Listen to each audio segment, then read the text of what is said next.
coming from 1 Kings 18 and 19, but really 19 is where we're carrying.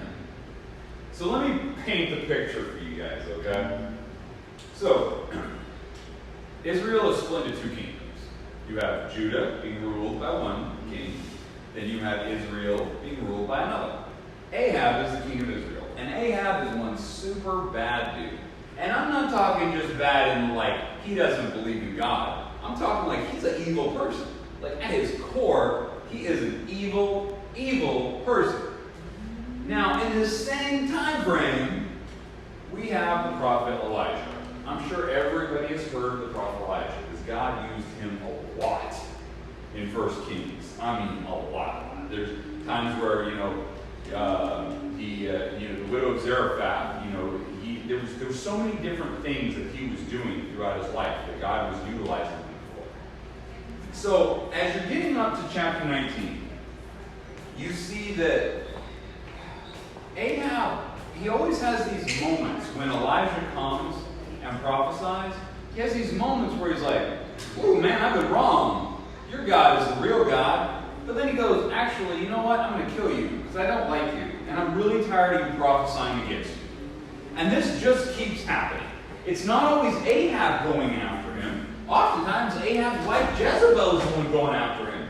Because what happens is, Ahab goes home and he goes, "Man, you would not believe what happened at work today. This jerk came up there prophesying against me, causing it to not rain for 6 years, causing other countries to come in and beat us up pretty bad." And then Jezebel would go, "You know what I'm going to do? I'm going to help my husband out. Let me go ahead and just kill him so we don't have to deal with Elijah coming here anymore." Because they were having too hard of a time seeing that it wasn't that Elijah was prophesying bad against them. It was that God was trying to get to call them out on what they're doing and get them to change direction. So we have this moment here. It has not rained in 6 years. Now, last week's sermon was about Noah and the ark and how it had never rained before. And it flooded last week. That's right. So, last week's message was all about Noah, the ark. I think I was prophesying that it was going to flood. This week's message, we're coming to a brink of, it hasn't rained in 6 years. That means crops aren't growing, cattle aren't prospering, they're barely surviving. It has not rained for 6 years. So, God tells Elijah, "All right, it's time to go down there and talk to old Ahab. Let's bring some rain, but we got to get them to turn their heart back to me." Because the whole time, like I said, it's not that Elijah is just out to get Ahab. It's that God's using Elijah to go, "Stop being evil." So, it's kind of the difference between, are you mad you got caught, or are you remorseful you did it? Well, he was just getting mad until you caught. So, we have this moment here. This is kind of a long message, but I'm going to try to make it as entertaining and fun as possible. Okay, it hasn't rained. So, Elijah comes to the people and he goes, "Here's what we're going to do. I want you to gather everybody here. We need to sacrifice to God." So Ahab, because Ahab we're going to say doesn't believe in God. That's the easiest way to put it. He's worshiping all his other gods. So what does Ahab do? He goes, "All right, let's do it. Let me bring my 450 Baal prophets, or priests. We'll get them to make a sacrifice to that image right there, and then it'll rain." So Elijah goes, "All right, fine. Here's what we're going to do. Let them go pick out a bull. Let them build an altar. Let them cut the wood, sacrifice the bull, but let their God light that altar." So, this is Ahab's chance to go, "Fine, I'm going to show you." So he gets his 450 Baal priests. They build their altar. They chop their wood. They get it all piled up. They sacrifice their bull. And then they start chanting and cheering and whatnot to their God. And they're crying out to him and crying out to him. Now, I assume that Elijah, in this regard, I'm kind of similar. If I see somebody failing at being an idiot, I poke the bear a little bit, and Elijah did that. So at noon, Elijah mocked them, saying, "Cry aloud, for he's a god. Either he's musing, or maybe he's relieving himself, or he's on a journey, or perhaps he's asleep and needs to be awakened. So they start crying out even louder. They start cutting themselves. Nothing happens. So then at night, that evening, Elijah goes, okay, let me show you who the real God is. So he takes 12 stones representing the 12 tribes of Israel, gets the wood chopped, puts the wood there, sacrifices the bull, gets it set up there, builds a trench around the whole thing, then says, fill it with water, cover this with water, pour water on it. Now I'm assuming you guys all know it's real hard to light wet wood. It is super, super hard to light wet wood. This wood isn't just wet, it is sitting in a trench of water. So then Elijah steps back and he goes, O Lord, God of Abraham, Isaac, and Israel, let it be known this day that you are God in Israel, and I am your servant. For I have done these things at your word. Answer me, O Lord, answer me, that this people may know that you, O Lord, are God, and that they turn their hearts back. Then the fire of the Lord fell, consumed the burnt offering, consumed the wood, consumed the stone, the dust, and licked up the water in the trench. This fire that fell was not a little spark that lit it on fire. This fire that fell was so hot, it didn't just consume the sacrifice and the wood. It consumed the stones. It consumed the dust. And it consumed the water. God was showing them, just like he did when they left Israel, I am in control. I have got this. So we're building up. Here's the situation. So God just revealed himself in an incredible way. I mean, I would assume that if I was there in the audience watching this, I'd be like, whoa, that is powerful stuff. All Elijah did was go, God, show them that you're in control. Boom. But here's what happens. Ahab goes home to his wife. Now remember, Ahab likes to vent to his wife and tell her what's happening and how his day was a bad day because he didn't get his way today because Elijah made him look like a fool because he'd been wrong. So Ahab goes to Jezebel and goes, man, you are not going to believe what this jerk Elijah did today. He killed all my priests because they couldn't light that fire. So Jezebel says, okay, I'm going to send a messenger to Elijah. And the messenger's going to say, so may the gods do to me and more also if I do not make your life as one of them from this time tomorrow. So she says, look, I'm tired of you, so I'm going to kill you just like you killed my priests. I'm not playing these games. And here's where the story gets good. This has happened over and over and over in Elijah's life. This isn't the first time that Jezebel goes, I'm going to get rid of you because you are causing me problems. Now, I don't know if anybody in this room, because I know I have, has ever felt like, why is it every time I get past one obstacle, I get hit with another obstacle? Just as soon as I'm successful with this thing I had to overcome, boom, right across the face comes another thing that now I got to deal with this. And I feel like that's what Elijah was feeling in this moment. Because Elijah went a day's journey, sat under a tree, and asked that he might die, saying, it is enough now, O Lord, take away my life, for I am no better than my fathers. So he has this moment where he goes, I'm so tired of constantly having another problem. Every time I turn around, I have another problem I got to deal with. Every single time. So, now what does God do? God goes, okay, hold it, slow your roll. I want you to go up to Mount Carmel, and you wait there, because I'm going to talk to you. Stop sulking. Because what Elijah was doing is, why am I always having to deal with these problems? Why do I always have these things coming? Why am I always struggling? Why do I always have problems? Because he was so stuck in his own head. And God goes, hold up. This isn't about you. Go wait on top of that mountain. I've got a message for you. So Elijah goes to Mount Carmel, and he's waiting there. And then this huge burst of wind blows through, shakes the whole mountain. Instead of broke up rocks, we're not talking a little wind. This is a gust right here. But the Lord was not in that wind. Then an earthquake comes through, shakes up the whole mountain. But the Lord wasn't there. Then a fire comes blazing through there, burns up everything. But the Lord was not in the fire. Then a small whisper, and Elijah heard the sound. You know what that makes me realize? When you hear a whisper, you're not being yelled at. You're not being reprimanded. A whisper, that's in control right there. One thing that I was taught when I was in college is you want to get everybody's attention in a room, start talking real soft. Start whispering. Because you've got something important to say. And you're in control. And you don't need to yell. They need to hear it. So they need to listen. So this whisper comes.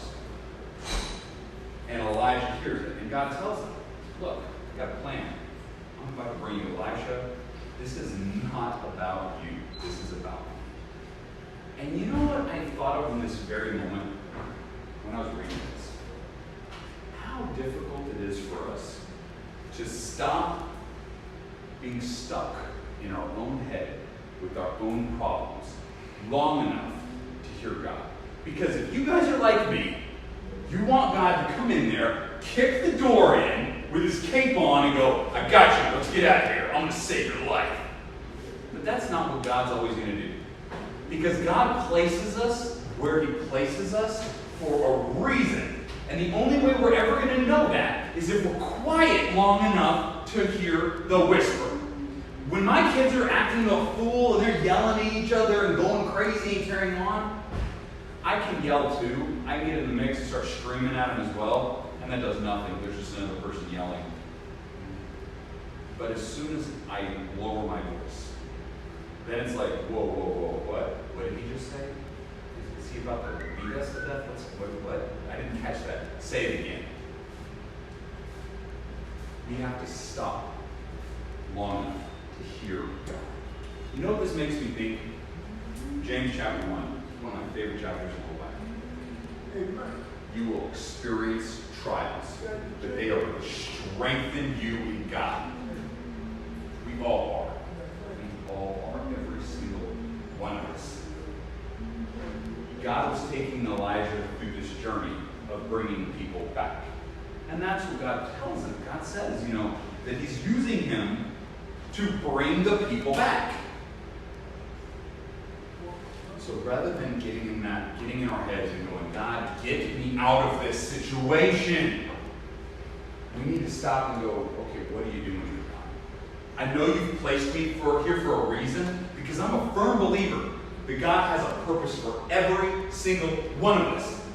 But in those moments when we're starting to feel beaten down, because we like to say, and Shara sent me this earlier in the week, God will never give you more than you can handle. But it never says that in the Bible. Not a single sentence of that is ever mentioned in this Bible. Because God is strengthening us. And God sometimes has to break us down so we trust him more.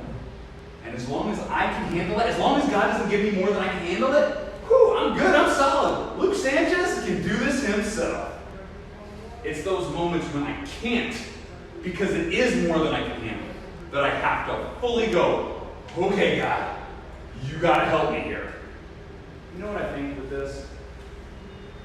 In Matthew, come unto me, all you who are labored, heavy laden, and I'll give you rest. As hard as it is sometimes, pull ourselves out of our moment that we're dealing with, our dilemma, our struggle, our pain, whatever it is. We can exchange it for what God's got for us. And we can trust that God's plan is God's plan. He's got a plan to prosper us. He's got a plan for his glory, because it ain't not a single bit of it is about us, it's about God. You know what I think of? I'm not the biggest football fan, but I'm assuming there are, because I see cowboy hats, and I've talked to some of you about football. I am not. I will be the first to admit I am not a football fan and never have been. It's hard for me to follow. But here's the thing. As soon as the ball is, they do the thing and they pass it to the quarterback. Everybody's goal on that field is get that quarterback because he's got that ball. Don't let him throw it. Don't let him pass it. Don't let him run with it. Get him. However, as soon as he passes off that ball, all the focus goes to the next person. And I feel like that's what Jesus is telling us. Stop holding the ball. Give it to me. I got you. But we have to give it to him. We can't be a ball. And I know me personally, I like to be in control of my life. But it's those moments when we pass off the ball. And we go, okay, God, you take it now. You take it and run because I am beaten down. It's those moments that we, just like Elijah, because I know everyone in here has experienced, just like Elijah, man, I just can't keep going. I am so tired of every time I turn around, I got another problem. I got financial problems, I got kid problems, I got who knows what problems. We've all got our own. Every time I turn around, I got something else. God, why are you doing this to me? But it's in those moments we need to stop and we need to go, okay, God, what's your plan?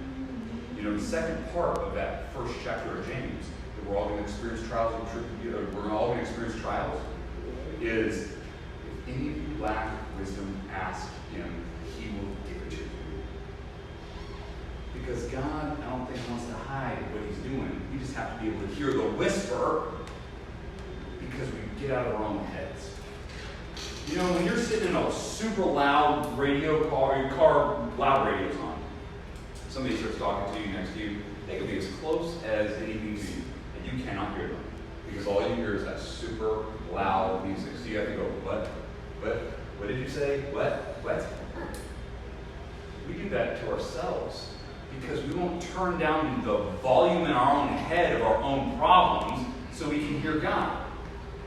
And as soon as we turn that down, we can hear God talking to us. We can hear what he's got. And I promise you guys, the easiest way, the best way to hear what God's got is to read the Bible, just like I talked about before we ever even started. His living word. And God's got a message for every single one of us. Read and pray without ceasing. That's the only, that to me is like, if you want to know what God's got going on in your life, well, you better start praying and you better start reading what God's bringing out for you. That step-by-step manual he's got for us. So, I'm about to say a prayer.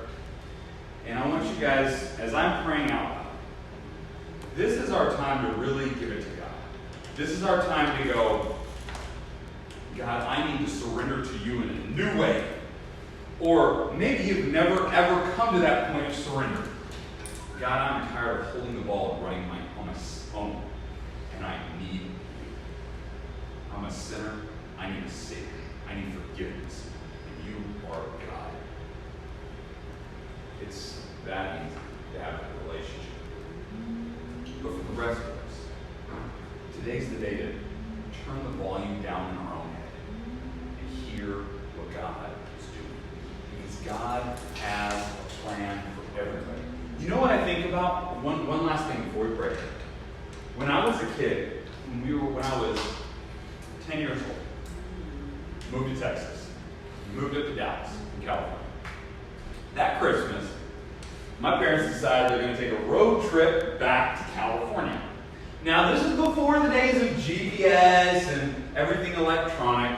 So what do? They get a big map and they lay it out on the table and they go, here's where we're starting and here's where we're ending. And they mapped our entire journey out from beginning to the end. Where we were going to stop, where we were going to stay, where we were going to eat. It was all mapped out.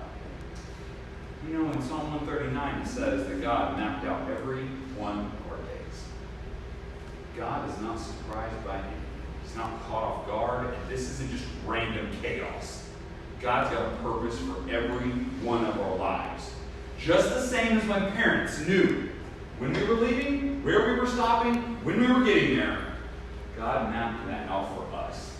You want to be a part of the plan? Well, we've got to see what God's plan is. The way we do that is having a deeper relationship with God. So we're seeing things through His eyes, not our own, and we're not just focusing on our own problems.